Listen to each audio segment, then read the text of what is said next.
but this is Lily. She's a heroic dog who saved her owner when they were walking one night. Her owner tripped and fell unconscious on train tracks.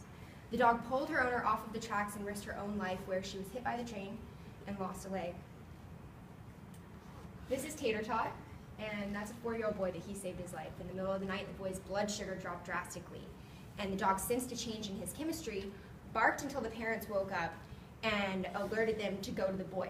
Went back and forth between the rooms. When they checked on the boy was unconscious, and they said at the hospital that if it hadn't been for the dog, the boy definitely would have lost his life. This is Barnes. You guys have seen this picture before. She's my dog, and she's also my hero. I grew up in a rough place in Las Vegas, and my dog kept me out of a lot of dangerous situations and a lot of dangerous circumstances. So she's my hero. Now I want you guys to think of an animal that's touched your heart. So maybe it's your first fish that taught you responsibility. It doesn't have to be a dog. You know, maybe it's a pet that you had when you were growing up that always showed you companionship and loyalty. Or maybe you have a dog now that's your best friend.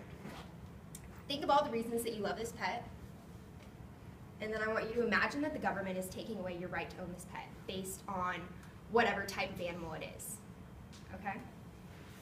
It's hard to believe that they would make you guys euthanize or put to sleep an innocent animal, but breed bans have become a horrific reality in many cities across the U.S. The euthanasia statistics and the methods of genocide that they're using to take care of the population control in the shelters is inhumane and disturbing. The misconceptions and the plagued image about pit bulls has resulted in an overpopulation of them in neglected and abused environments.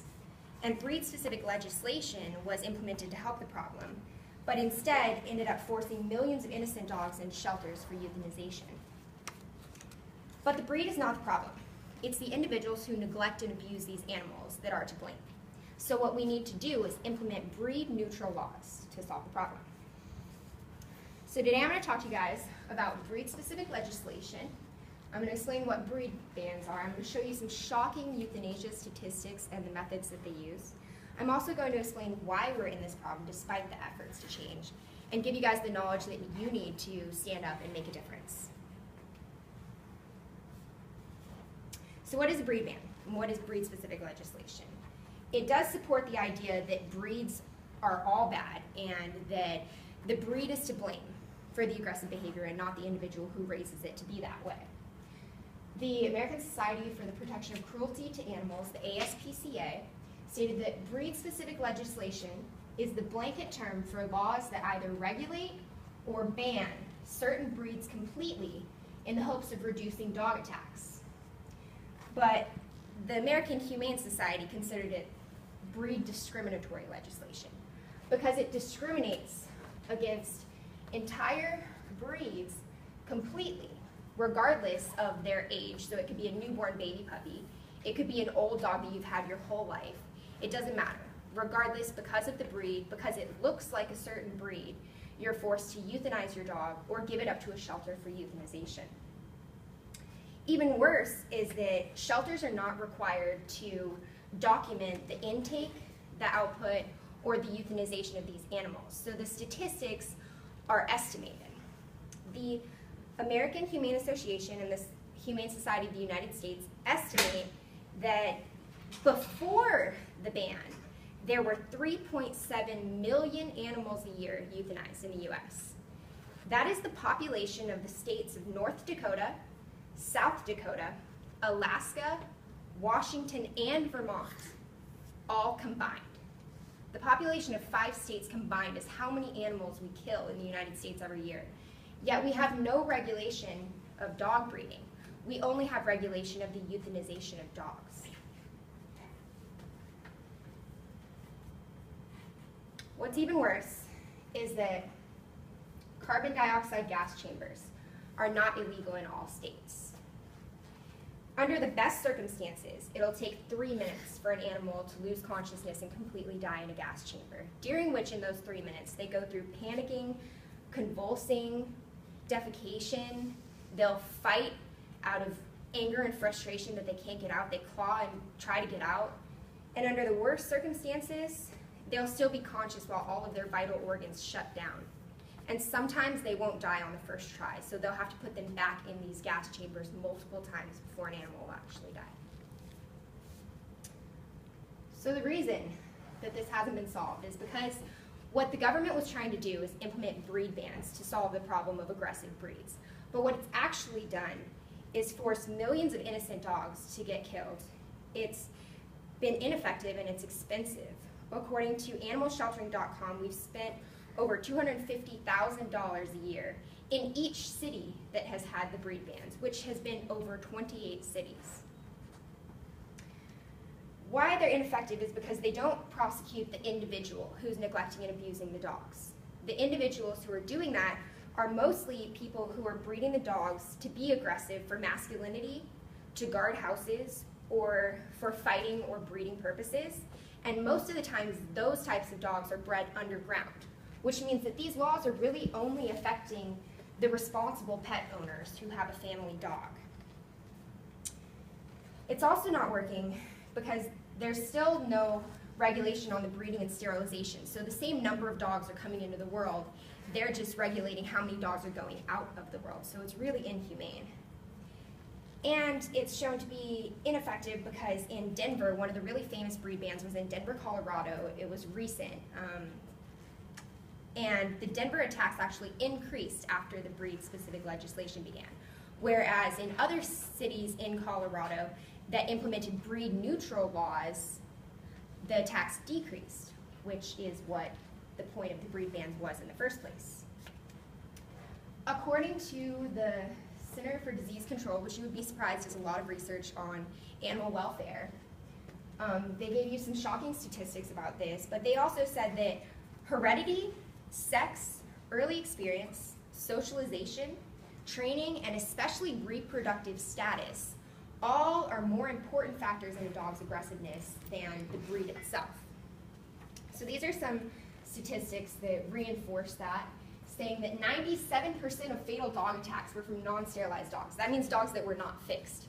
That's almost 100% of the time that there's a fatal dog attack. It's because that dog was not neutered or spayed properly.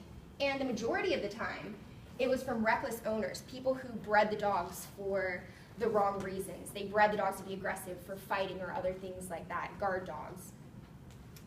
So the ASPCA is saying that they're seeking effective enforcement of breed-neutral laws that hold dog owners accountable for the actions of their pets, which would make sense. That's exactly what we need to do.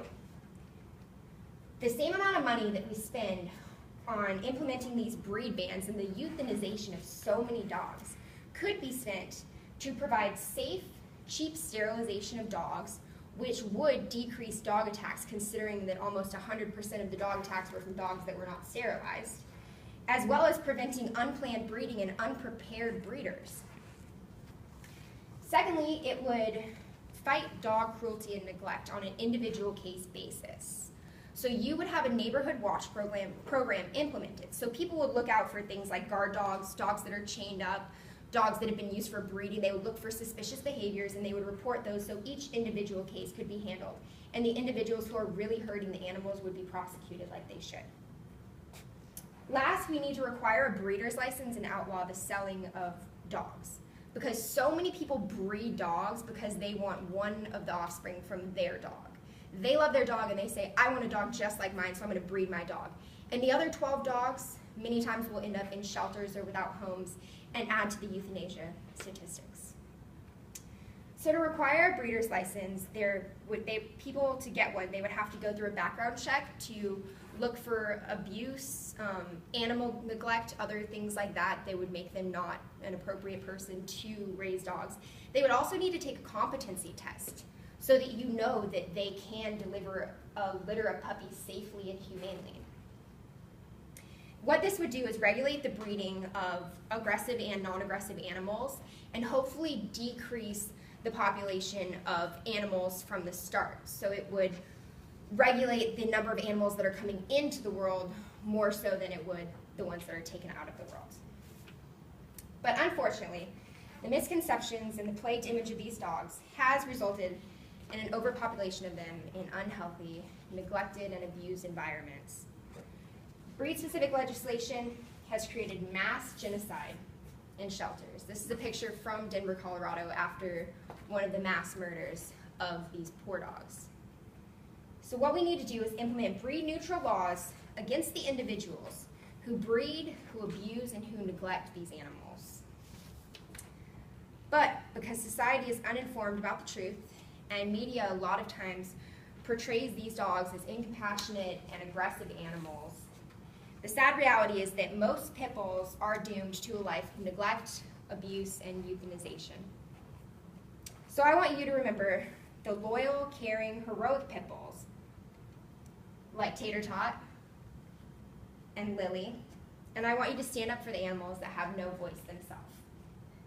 So I encourage you guys to look further into it so you really are educated when you speak about it. This is a Netflix film. It's not very long and it's very informative about breed discrimination. It's called Beyond the Myth if you have Netflix, or I have Netflix if you really want to watch it. Something really simple you can do is just show your support by liking Don't Bully My Breed. It's a Facebook page. All you got to do is go and click like and just show your support. And really important is vote. If breed-specific legislation ever comes up on a California ballot, please go in there and vote and save the lives of dogs.